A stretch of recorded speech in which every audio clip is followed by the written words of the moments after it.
영남대 의대는 사실은 지역인재를 너무 많이 뽑아. 지역인재를 뽑고 너처럼 이렇게 수도권에서 있잖아 가는 거는 일반 8명. 이거 지금 이것도 교과 창의인재 8명, 16명인데 지역인재는 이거보다 2개 합친 것보다 훨씬 많아. 그러니까 최근에는 막 고등학교를 지역으로 가는 경우도 있어. 어쨌든 이제 면접의 이제 핵심 포인트가 다른 부분 거 아니라 이제 봤듯이 면접위원 2, 3인이 인성과 창의성을 종합적으로 평가한다 이렇게 되어 있어. 그러면 이제 핵심적인 건 뭐냐면은 인성 창의성의 이제 내용이야 사실은. 그래서 어떻게 인성 창의성을 이제 보느냐 하는 부분이지. 일단은 이제 예전에 이제 그 영남대 의대 면접을 할 때는 2가지를 봤었어. 첫 번째가 인성 면접이 있었고 MMI가 아니기 때문에 또 하나가 뭐냐면은 적성이야, 적성. 의사로서의 적성이 있느냐 부분이지.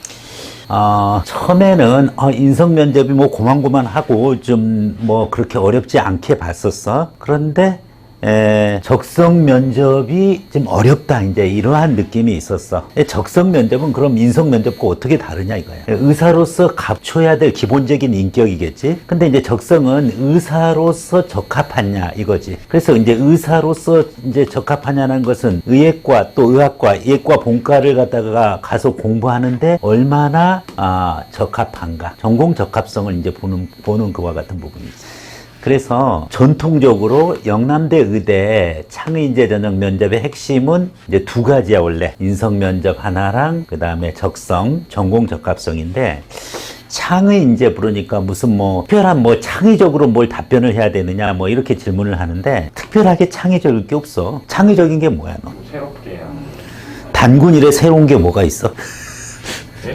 단군 이후에 단군이 태어난 이후에 새로운 게 뭐가 있냐고. 다 새로운 것 같지. 그렇지만은 단군이라 별로 새로운 건 없어. 그 얘기는 무슨 얘기야.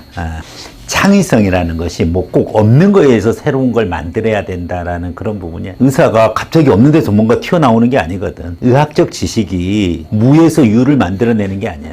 왜 히포크라테스는 얘기했지. Life is short, art long. 사람의 생명의 시기, 기간은 짧은데 그것을 길게 하려는 인간에 의한 노력들. 이게 바로 뭐야? 아트, 기술이지, 기술. 의술은 길다. 생명의 주기는 짧지만 의술은 길다. 이게 life is short, art long이야. 근데 그걸 잘못 해석해가지고 후대 사람들이 인생은 짧고 뭐 예술은 길다. 이런 말도 안 되는 얘기를 한 거지. 그 얘기는 뭐냐면은 새로운 게 있는 게 아니라 인생은 삶의 길이는 짧지만은 의술은 길다라는 것은 새로운 걸 뭔가를 뚝딱해서 만들어내는 게 아니라 계속 전수받은 그와 같은 의학적인 기술. 이게 아트지. 이거를 전수해가지고 짧은 생명을 키우자는 거야. 그러니까 창의인재라고 해가지고 특별하게 새로운 걸 어떤 게 하는 게 아니지. 결국은 뭐야? 기존의 의학적 지식에다가 플러스 알파 뭔가 다른 걸 융합하든지 이제 그걸 응용을 해가지고 하는 거야. 결국은 이번에 이제 면접에서 밝히고 있는 것도 인성과 창의성을 면접에서 검증하겠다고 하는데 그 창의성은 특별한 게 아니야. 바로 뭘 이야기하는 거야? 전공 적합성을 이야기하는 거야. 그렇기 때문에 면접 문항이 좀 구별은 돼. 인성 부분 것과 관련해가지고서는 사실은 이제 의사로서 필요한 덕목을 갖추고 있느냐 부분이고, 그 다음에 전공 적합성은 어떤 상황이나 MMI 면접처럼 가정을 주고서 거기서 본인의 의사결정을 물어보는 거야. 그러면은 내가 판단을 해야 되는 거거든. 판단을 해야 되는 그런 부분들이기 때문에 이제 그 판단을 가지고서 근거를 만들어낼 때 면접관은 평가하는 거죠. 얘는 의사로서의 적성이 있는 거야, 없는 거야. 이런 부분 것을 확인하는 것이 면접인 부분이고, 그렇기 때문에 무조건 창의인재 면접이라고 해서 뭔가 아주 뭐 기발하게 답변을 한다. 이게 답이 아니야. 뭐 새롭게 답변을 한다?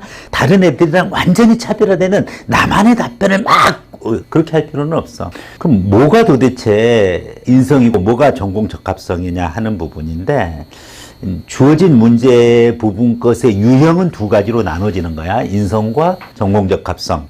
인성과 적성. 인성과 적성, 인성과 전공 적합성. 결국은 이 2개를 묶어가지고 적성이 곧 전공 적합성인데 이 부분이 결국은 뭐로 둔갑한 거야? 전형 자체가 창의 인재다 보니까 창의성 면접이다라고 얘기하는 거지.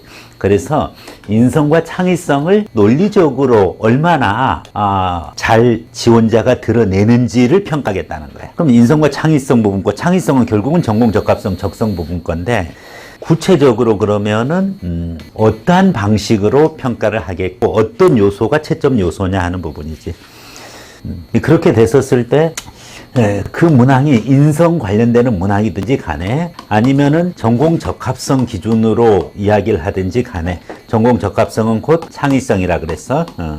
이제 그런 부분인데 사실은 면접 문항을 들을 때, 받을 때, 받는 그 순간서부터 어떻게 답변하는 그와 같은 것이 필요하냐 이거야. 마치 이거는 미국 로스쿨 가는 이제 또는 이제 그 메디컬 스쿨 가는 이제 그 시험이 있어. 이제 그거를 이제 로스쿨에서는 LSAT이라 그래. LSAT 부분과에서 강조하는 게 뭐냐면은 어떠한 문제가 주어졌을 때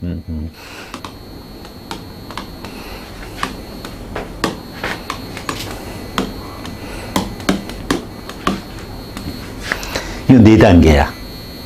LSAT에서 요구하는 게 결국은 뭐냐면은 영남대 창의인재 전형 면접에서 평가 요소가 가장 중요한 평가 요소가 논리성이야. 논리성이 다 이어져야 되는 부분이야. 그래서 처음에 제시문이든 면접관이 물어봤던 내용이든지 간에 logical reading이야. 논리적으로 읽어야 돼. 읽을 때서부터 주어진 문항을. 즉 들을 때면 논리적으로 들어야 돼. 듣는 순간서부터 논리를 가지고 들어야 돼. 그리고 logical comprehension. 그걸 논리적으로 이해를 해야 되고, 그리고 logical thinking. 논리적으로 생각을 하고, logical expression. 그리고 논리적으로 표현해야 되는. 이 4가지를 다 할 수 있어야지 합격이야. 그게 상급이야, 상급. 아예 그거는 그 영남대에서 제시를 해주고 있어. 평가 기준이 그렇다는 거를. 그럼 이 4가지 단계 중에서 사실은 logical reading과 logical comprehension, 논리적인 듣기나 이해, 듣기나 읽기, 논리적인 이해가 안 되면은 논리적으로 생각할 수가 없죠. 그러니까 최소한 의대를 1단계 통과했던 학생은 여기까지는 기본적으로 돼야 되는 거야. 근데 이제 이게 문제지. logical thinking이. 논리적으로 과연 생각해낼 수 있느냐. 그래도 교과 내신 1.5대의 학생이 의대를 갖다가 준비한다라고 하고 그간 공부량을 봐가지고서는 여기까지도 사실은 어느 정도 가능해. 특히 수능 이제 여기 총 4개 영역 합이 5등급이잖아. 그지? 한국사는 빼고라도. 그러면 4개 영역 등 합이 5등급이면은 이 정도까지는 웬만큼 하는 거야. 그럼 여기까지 했었을 때 이게 면접 점수 중급이야, 중급. 만약에 이것도 안 된다. 이 정도 이하다. 그러면 아예 1단계 통과를 못 하거나 1단계를 어떻게 하면 그냥 교과 외우는 것만 가지고 통과했는데 logical thinking이 안 된다라고 하면은 무조건 학급이고 탈락이야. 중급만 가지고도 안 되지. 결국은 뭐냐면 그걸 논리적으로 표현해야 되는 거야. 근데 수능 준비만 하다 보니까 이게 안 되는 거야, 지금. 특히 정시형 스타일이 이게 안 되는 거야. 여기까지는 정시형이 다 돼. 근데 여기서는 수시형 인간이 돼야 되는 거야. 표현을 잘해야 되거든. 분명히 무슨 내용인지도 이해했고 무엇을 자기가 답변해야 되는 어떻게 생각해가지고 판단도 의사결정도 내리고 의사결정에 따른 답변도 뭘 해야 되는지 알아. 머릿속에서만. 근데 문제는 면접관에게 전달이 안 돼. 그것도 논리적으로 전달을 해야 되는데 지금 네가 갖는 그 한계가 여기 어디야. 그래서 이제 이 부분 것을 집중적으로 연습을 해서 상급을 받아내는. 그럼 이제 상급을 받아낸다고 해서 무조건 합격이냐? 지금 56명 합격자 중에서 말이야, 그냥 면접을 기준으로 해서 상중하로 이렇게 해가지고 3등분 쳤었을 때 상위 3분의 1 정도 드는 경우가 여기까지 좀 다 제대로 해내고 상급이라고 보면은 3분의 1 안에 들었다고 해서 추합까지 해서 최종 합격이 되는 건 아니야. 아까 봤듯이 추합까지 해서 최종 합격이 되려면은 4점 초반대 1이야 지금 경쟁률이. 최초합 기준으로는 몇 배수야? 7배수지? 그러니까 7대 1이지만은 최초합 기준도 7대 1인데 추합까지 따져보니까 4점대 초반대 1이더라 이거야. 그런데 면접 여기까지 이렇게 완벽하게 했다고 생각하는데도 휴합까지를 완전히 보장을 못 해준. 그럼 이 내부에서 여기까지 해놓고 최종적인 결과는 봐야지. 오케이. 자, 그렇게 알고서 그 다음 예전 요강 부분 거 좀 참고할 거 있는데 예전에서는 이제 창의성, 인성 가치관, 그 다음에 이제 목표의식, 수학계획, 사고력, 표현력 이제 이런 것들이 이제 추가됐어. 근데 이런 문구들이 다 없어졌잖아. 오로지 창의성이랑 인성 가치관 이렇게 했는데 순서가 바뀌어. 이제 인성이 앞으로 빠지고 창의성이 뒤로 나오고, 그 창의성이라는 건 아까 얘기했던 전공적합성이야. 창의성이 새로운 걸 요구한다는 게 아니야.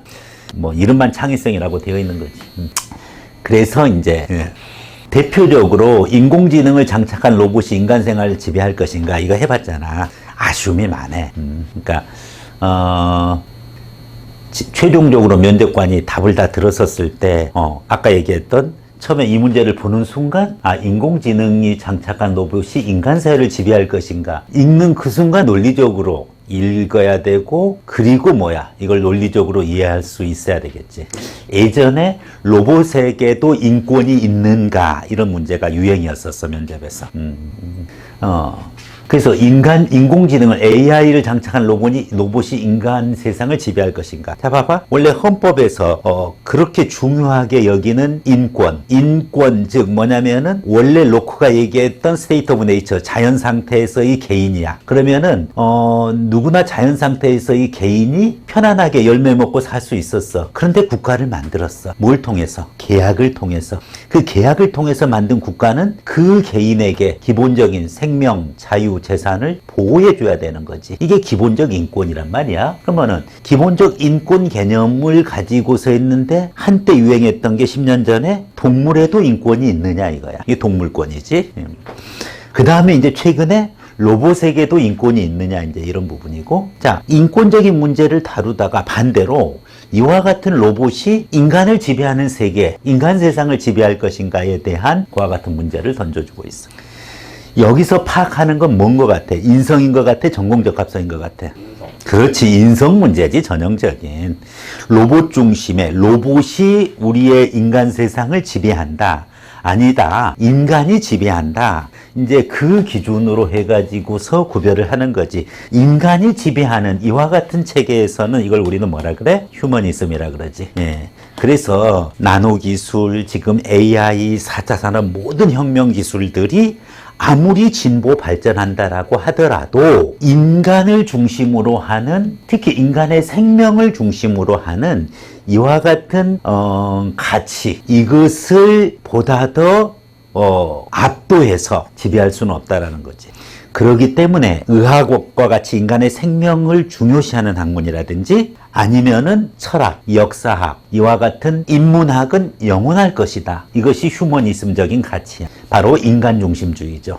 그런데 AI를 장착한 로봇이 세상을 지배한다. 이거는 인간이 중심이 아니지. 누가 중심이 되는 거야? 결국은 인간 외의 영역, 인간을 초월한 거. 초월이라는 접두사가 바로 넘어서, 크로스, 가로질러. 이게 트랜스죠. 그래서 이와 같은 것을 우리는 뭐라 그래? 트랜스 휴머니즘. 즉, 실질적으로, 휴머니즘이라는 것은 호울이다 이거지.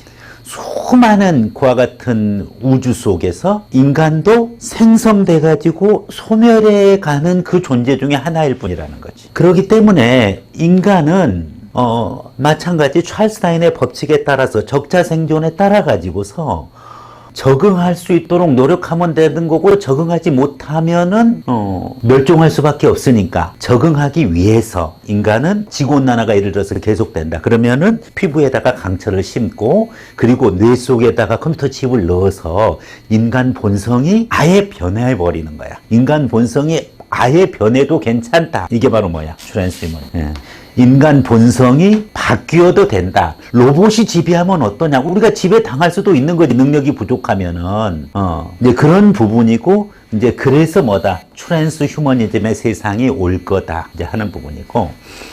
아니다. 인간의 본성은 바뀌지 않는다. 인간의 본성은 뭐다? 영원하다. 그렇기 때문에 의학, 역사학, 철학, 생명을 중요시하는 인간 생명을 보다 더 가치 있는 생명의 존재는 없다. 하물며 일개의 AI를 장착한 로봇이라는 존재가 어떻게 인간 존재 자체, 인간의 본성 자체를 대체할 수 없기 때문에 지배할 수는 없다라는 거지. 결론은 이 문제는 본인의 생각이 휴머니즘적인 생각을 갖고 있느냐, 아니면 트랜스휴머니즘적인 생각을 갖고 있느냐 하는 부분이죠. 그럼 의사로서 이제 답변할 때 그렇다고 해서 무조건 휴머니즘을 기준으로 해야지 인성이 좋고 트랜스휴머니즘을 기준으로 해야지 기준으로 하면 인성이 못됐다, 인성이 좀 안 됐다, 이렇게 판단하기는 힘든 거야. 여기서 중요한 게 뭐라 그랬어? 논리라 그랬잖아. 휴머니즘이면 왜 휴머니즘인지, 트랜스휴머니즘은 왜 트랜스휴머니즘인지. 그럼 트랜스휴머니즘으로 간다고 이렇게 생각하는 사람은 왜 그렇게 생각하는지에 대한 논거를 제대로만 얘기해주면 되는 거지. 이해되죠? 그래서 이제 이런 부분 것의 문제가 얼핏 보면은 단순한 어떤 면접 문제, 이거는 mere opinion, 단순 소박한 견해를 물어보는 그런 면접이 절대 아니야. 논술보다 더 논리적이어야 돼. 자, 이제 그래서 여기서 이제 답변하는 요령, 휴머니즘이다. 나는 인공지능을 장착한 로봇이 인간 세상을 지배할 수 없을 거다. 이게 이제 휴머니즘이죠. 이제 그 다음에 반대로 인공지능을 장착한 로봇이 오히려 스스로 학습하는 인공지능, 그렇죠? 최근에 뭐 머신러닝이니 딥러닝이니 통해가지고 스스로 학습하는 그 인공지능이 오히려 인간보다 몇 배 더 우수하고, 우리는 알파고를 통해서 보지 않았느냐? 이세돌과 알파돌의 경기에서는 이세돌이 한 번 이겼어. 그런데 그 이후에 알파고들은, 인공지능들은 어때? 스스로 학습하는 능력이 생겨요. 이제 그래서 수백 번 대전을 펼쳐도 무조건 뭐야? 인공지능은 수백 승이고 인간 이세돌은 제로야, 영승이야, 영승. 이길 수가 없죠. 그러면은 트랜스휴머니즘 관점에서 로봇이 지배하는, AI를 장착한 로봇이 지배하는 세상이 올 거다. 무조건 두 가지식으로 이야기해. 결론이야. 휴머니즘인지 트랜스휴머니즘인지. 그리고 난 다음에, 그 다음에 이제 어떻게 진술을 해가느냐, 이 문제지. 자, 그래서 이 부분에 대한 논거가 이제 좀 되게 중요해. 어떻게 진행한다? 나는 휴머니즘이다. 절대 AI를 장착한 로봇이 인간 세계를 지배할 수는 없다고 생각합니다. 라고 얘기하고 반드시 뭐다? 이게 뭐야? conclusion first. 결론 먼저야. 무조건 결론이 먼저. 그 다음에 결론을 해놓고 그 다음에 첫 번째 이유 1번. 왜 인간의 본성은 영원하냐 이거야. 거기에 대한 논리적인 근거, 이유를 갖다가 댈 수 있어야 되는 거야. 그리고 그 다음에 이제 뭐라 그랬어? 거기에 따른 부연 설명. 결론도 한 문장이고 첫 번째 이유는 역시 또 한 문장이면 충분해. 말로 할 때. 근데 그 부연은 여러 개의 문장으로 답변을 해주면 좋아. 부연의 형태는 여러 가지지. 뭐 예시를 들어도 되고, 이유를 얘기하는데 그 이유에 대한 구체적인 내가 경험했던 거면 더 좋아. 일화라든지 자기의 경험이라든지, 아니면은 또 이것을 이 이유를 얘기한 걸 그냥 자세하게 설명하는 거야. 상수를 한다든지, 아니면은 사실 조사 통계 자료를 든다든지, 아니면은 뭐 연구 실험을 갖다가 이야기한다든지, 아니면은 인공지능 전문가의 견해를 갖다가 얘기해도 관계는 없어.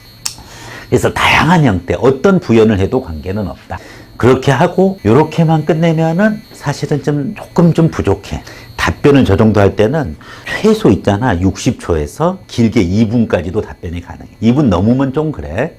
그러면 대략적으로 한 90초 정도 준비를 해야 되는데 90초 분량의 답변이 굉장히 길어. 그래서 이제 두 번째 이유가 있어. 첫 번째 이유로만 하면 한 1분 정도밖에 안 나오니까. 그래서 두 번째 이유를 넣어주고 두 번째 이유에 대해 역시 이것도 두 번째 근거가 되겠죠? 근거가 되고 명확하게 한 문장 두 번째 이유는 이러이러합니다. 그리고 나서 역시 부연 설명해주고 부연의 형태는 지금 위에서 언급한 것들 다 뭘 해도 관계는 없어. 자, 그런데 이제 여기서 중요한 포인트가 하나 있어. 바로 근거 1번과 근거 2번이 수학적으로 서로 소해야 돼. 서로 소는 두 개의 두 개의 교집합이 뭐야? 공집합이라는 거잖아. 그러니까 두 개가 오버랩 되는 부분이 내용이 중복되는 게 없어야 된다는 거야. 이 내용이 오케이? disjointed 돼 있어야 돼. 전혀 다른 내용으로 근거를 이야기를 해줘야 돼. 그렇게 한 다음에 이제 마지막에 가서 다시 처음에 결론했던 거 있잖아. 이 결론을 가지고서 마지막에 가서 다시 한번 결론을 강조해 주는. 따라서 저는 이러이러한 이유와 이러이러한 이유, 이 두 가지로 인해서 인간의 본성은 영원하기 때문에 휴머니즘적인 입장이고, 따라서 AI를 장착한 로봇이 절대 인간을 지배하는 세상은 도래하지 않을 것입니다. 그렇게 해가지고서 뭐다? 여기 나온 이유 1번과 이유 2번이 반드시 마지막으로 언급되고, 내가 끝났다라는 걸 피니싱을 확실히 딱 찍어줘야 돼. 문장으로 찍는 게 아니라 말로. 이제 답이 끝났구나. 그럼 면접관들이, 추가 질문을 하든지, 아니면 다음 질문으로 넘어가든지, 그렇게 할 거 아니에요. 이해되나요? 자, 이제 그러한 이제 면접으로 이제 구성되어져 있는 것을 알 수가 있고, 예를 들어서 그 다음에 이제 그 학생부 교과지만은 그래도 학생부 종합 수준까지는 아니지만 그래도 학생부에 대해서 내가 어느 정도 숙지하고 있어야 돼. 물론 학생부 종합처럼 학생부의 내용을 세세하게 물어보지는 않아. 그냥 이거 제시문 면접이나 아니면 주어진 공통 문제 가지고 면접이 딱 끝나버릴 수도 있어, 깔끔하게. 근데 혹시 모르니까 그래도 학생부는 좀 봐줄 거야. 자, 그러면 이제 인성은 끝났어. 그럼 남은 게 뭐니? 예전에 기출문제지만은 이와 같은 거는 딱 봐도 뭐야? 다 의사들이 나오잖아. 그러면은 이 문항은 인성 면접 문항이야, 적성 면접 문항이야? 그렇지, 적성이고, 결국은 적성은 전공 적합성이야. 전공 적합성이라는 부분인데 그걸 이제 창의인재니까 창의성 이렇게 얘기하는데, 창의성보다는 논리성이야. 논리성. 그렇기 때문에 논리적으로 그렇게 이제 판단을 해주면 되고, 물론 답변하는 것이 좀 뭐 새롭고 정말 좀 신선하다, 물론 좋겠지. 그런데 신선하고 좋은데 논리적 근거가 없으면 뭐야? 황당무계한 거야. 그렇기 때문에 논리성이 더 중요해. 여기서 이제 인성문항과 별개로 이제는 바로 창의성, 즉 전공 적합성 부분이야. 그렇기 때문에 여기에 내용들 마찬가지 문항 1, 2, 3, 4 이제 이걸 다 물어보지는 않아. 거기서 지원자별로 문항 2개나 또는 문항 하나 정도만 물어봐. 그렇기 때문에 처음에 공통 인성 문항 있잖아. 그거는 꼭 의대만 물어보는 게 아니라 전체 다 물어봐. 다른 의대 외의 학생들. 답변 수준이 물론 하늘과 땅 차이야. 그런데 이제 창의인재형 의예과 기출문항은 이건 의대만 물어보는 거예요. 자, AI 발달로 의사들의 역할에 대해서 새로운 의견들이 있다. 역시 마찬가지야. 두 가지 관점이야. AI가 의사들에게 어떤 존재이냐 이거야. 첫 번째 뭐다? 문명의 이기. Convenience of civilization. 문명의 이기. 그러니까 의사가 인공지능을 마음껏 잘 이용을 해가지고 도구로 사용한다. 얼마나 좋냐 이거야. 그런데 두 번째, 경쟁자로 보는 거. 인간 의사 대 AI 의사가 경쟁한다 이거야. 심지어 인간 의사보다 2배나 높은 치료 성공률을 갖고 있다 이거지. 그러면은 뭘로 봐야 되냐? 내가 의사가 AI를 보조 수단으로 쓸 수 있는 그러한 문명의 이기이냐, 문명의 이기이냐, 아니면은 같이 경쟁해야 되는 별도의 또 다른 의사냐 이거지. 근데 걔가 나보다 더 똑똑해. 둘 중에 하나, 당신의 생각을 이야기해 보시오. 이렇게 돼 있잖아. 여기서 애매하게 두 개를 절충하려고 하면 안 돼. 문명의 이기도 되고 경쟁자도 됩니다. 그러면은 본인이 뒷감당하기가 힘들어. 그러니까 논제에 맞게끔 답변을 해야 돼. 여기서도 무조건 결론 먼저. 네, 저는 AI는 의사들에게 도움이 되는 그와 같은 문명의 이기이고 의사를 대체할 수 있는 경쟁자라고 보지 않고 단순히 여러 의료기구 중에 한 수단이라고 보고 있습니다. 거기에는 다음에 두 가지 이유가 있습니다. 첫 번째, AI는 의공학의 발달선상에서 있다고 봐야 됩니다. 의공학의 역사는 매우 깁니다. 단순한 청진기서부터 해서 체온계 이런 것이 의공학의 아주 기초적인 분야서부터 시작을 해서 그것이 끊임없이 과학기술을 통해서 발전해서 여전히 의사를 위한 도구 중에 하나, 이것이 곧 AI인 것입니다. 의공학이 발달과 더불어서 많은 변화를 가져왔던 건 사실인데 지금까지 인간 의사를 대체한 그와 같은 의공학의 기술은 존재하지 않고 앞으로도 존재하지 않을 것입니다. 그 다음에 이제 부연 설명을 또 더 해주고 그 다음에 또 두 번째 이유가 있어야 되겠죠? 또 둘째 이유도 얘기해주고 또 부연 설명하고 그리고 마지막으로 결론. 엄청나게 뇌가 막 소용돌이를 쳐야 되는 거야. 브레인스토밍이 돼야 되는 거지. 그러면서 뭐다? 브레인스토밍 하면서 뭐야? 아웃라이닝, 개요잡기가 돼야 되고, 개요잡기 하면서 바로 논리적으로 표현해야 되는 거야.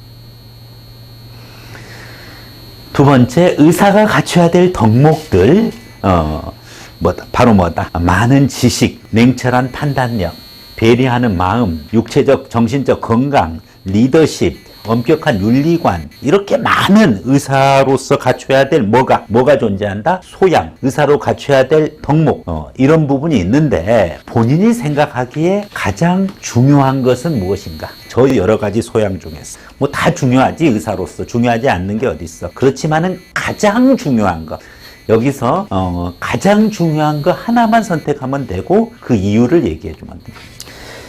예전에 많이 문제, 심성이 착한, 심성이 좋은, 배려하는 의사가 되고 싶습니까?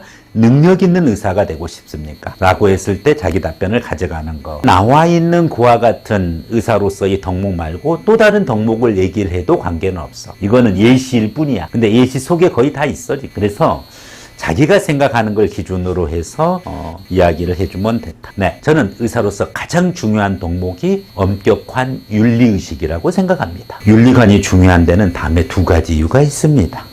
항상 복수로, 그리고 그 두 가지 이유는 전혀 다른 내용으로. 이게 계속돼야 되는 거야, 이게. 그래서 일반적으로는 기본적인 면접 세트는 인성 면접 문항 하나, 그리고 적성 문항, 즉 전공 적합성이나 창의성 문항 2개, 요렇게 해가지고 하면은 면접이 보통 한 15분 정도, 요렇게 15분에서 20분, 뭐 짧으면 10분 이내도 끝날 수도 있어.